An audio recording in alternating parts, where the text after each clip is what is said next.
નમસ્કાર મિત્રો, સ્વાગત છે ફરી એક નવા વિડીયોમાં। જ્ઞાન સહાયક જેવી હવે એક બીજી ભરતી આવશે।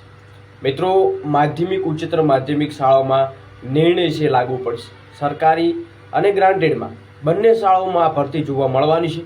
મિત્રો, શું હવે વિદ્યા સહાયકમાં પણ કંઈ ના કંઈ આ ભરતીઓ આવી શકે છે? 17 વર્ષ પછી એ ભરતી આવી છે એ પણ જ્ઞાન સહાયક જેવી કંઈ ના કંઈ લાગુ પડશે। મિત્રો, આ વિભાગમાં નવા નિયમો લાગુ થશે 2025માં। જુઓ આ ભરતી કેટલી કામની છે, આજની જાહેરાત શું છે મિત્રો, આજની લેટેસ્ટ ન્યૂઝ શું છે એના ઉપર ચર્ચા કરવાના છે। તમામ ઉમેદવારો અંત સુધી માહિતી નિહાળશે। નવા ખાસ ચેનલ ઉપર અને આવી જ ઇન્ફોર્મેશન જોવા માંગો છો તો ખાસ મિત્રો ચેનલને જરૂર સબસ્ક્રાઈબ કરજો। તો આજની મહત્વની અપડેટ એ મળી છે મિત્રો। એના પહેલાં મિત્રો આપણે એક સવારનો વિડીયો મૂકેલું છે। 24,700 કાયમી શિક્ષકમાં જગ્યા વધારવા માટે એક સંકેત કંઈ મળી રહ્યા છે તો મિત્રો એના ઉપર ચોક્કસ વિડીયો બનાવેલો છે, તો એ પણ માહિતી નિહાળવાનું ભૂલશો નહીં। સવારમાં એક વિડીયો મૂકેલો છે। આજની અપડેટ છે મિત્રો, અહીંયા તમને સ્ક્રીન ઉપર જોવા મળ્યું છે માધ્યમિક ઉચ્ચતર માધ્યમિક શાળામાં। અહીંયા તમને જોવા મળ્યું છે, આપણે કલર થોડું ચેન્જ કરી નાખીએ કોમ્પ્યુટરના થ્રુ। એક મિનિટ, હા। તો મિત્રો અહીંયા અપડેટ એ મળી છે જે તમને જોવા મળી રહી છે। સરકારી ગ્રાન્ટેડ શાળાઓમાં, સરકારી અને ગ્રાન્ટેડ બંનેમાં ક્લાર્કને સ્થાને શાળા સહાયકોને નીમવામાં આવશે। મિત્રો, 250થી વધુ વિદ્યાર્થી ધરાવતી શાળાઓમાં શાળા સહાયક છે મુકાશે। મિત્રો, જ્ઞાન સહાયક તો આપણે સાંભળ્યું હતું, પણ હવે શાળા સહાયક છે એ મૂકવામાં સરકાર જે એમની જે પ્રોસેસ છે એ ચાલુ છે। રાજ્યની સરકારી ગ્રાન્ટેડ માધ્યમિક ઉચ્ચતર માધ્યમિક શાળાઓમાં 17 વર્ષ પછી ક્લાર્કની ભરતી કરાશે એવી ગતિવિધિ હાથ ધરાઈ હતી।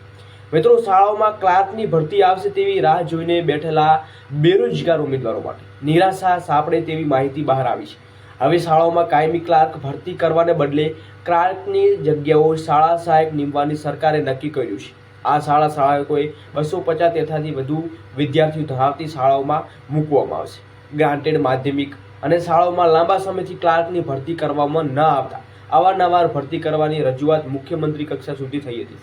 છેવટે ગ્રાન્ટેડ અને સરકારી માધ્યમિક શાળાઓમાં વ્યવસ્થા કથળી જતા સરકારે ક્લાર્કની ભરતી કરવાનું નક્કી કર્યું હતું। મિત્રો, એ અગાઉની પ્રોસેસ હતી। આ ભરતીમાં ફૂલ ટાઈમ કે સરકારી રહે ભરતી કરવાને બદલે રાજ્ય શિક્ષણ વિભાગે એજન્સી મારફતે કોન્ટ્રાક્ટ પદ્ધતિ ક્લાર્ક શાળા સહાયકનું નામ આપી ભરતી કરશે। મિત્રો, એવું જોવા મળી રહ્યું છે। તો 250 વિદ્યાર્થી દીઠ એક શાળામાં જે આ શાળા સહાયક છે સોંપવામાં આવશે। રાજ્ય શિક્ષણ વિભાગે શાળા સહાયકની ભરતી કરવા માટે મંજૂરી આપી દીધી છે। અત્યારે ચૂંટણીની આચારસંહિતા હોવાની ભરતી પ્રક્રિયા હાથ ધરાઈ નથી। આગામી દિવસોમાં ભરતી હાથ ધરાશે એવા ઉલ્લેખનીય સમાચાર મળી રહ્યા છે। રાજ્યની ગ્રાન્ટેડ શાળાઓમાં સ્થિતિ એવી છે કે 300થી વધારે શાળાઓમાં એક પણ ક્લાર્ક નથી। કેટલીક શાળાઓમાં એવી પણ છે જ્યાં વર્ગ 4માં પટ્ટાવાળા પણ નથી અને અમુક શાળાઓમાં પટ્ટાવાળા ક્લાર્કની કામગીરી કરે છે। તો મિત્રો, આ કેટલું યોગ્ય છે? તો આ જે કાયમી ભરતી મિત્રો ક્લાર્કની આવવાની હતી એ કાયમી ભરતીને બદલે અહીંયા કોન્ટ્રાક્ટ ઉપર શાળા સહાયકો નીમવા, એટલે કે જ્ઞાન સહાયકના મિત્રો એટલે એના ભાઈ પણ સમજી શકો છો, એ હવે ટૂંક સમયમાં આવી રહ્યા છે। મિત્રો, ચોક્કસ કમેન્ટ સેક્શનમાં લાઈવમાં જણાવજો કેટલું યોગ્ય છે। બાકી આવી ઇન્ફોર્મેશન માટે લાઈક શેર સબસ્ક્રાઈબ કરવાનું ભૂલશો નહીં। જય હિન્દ, જય ભારત।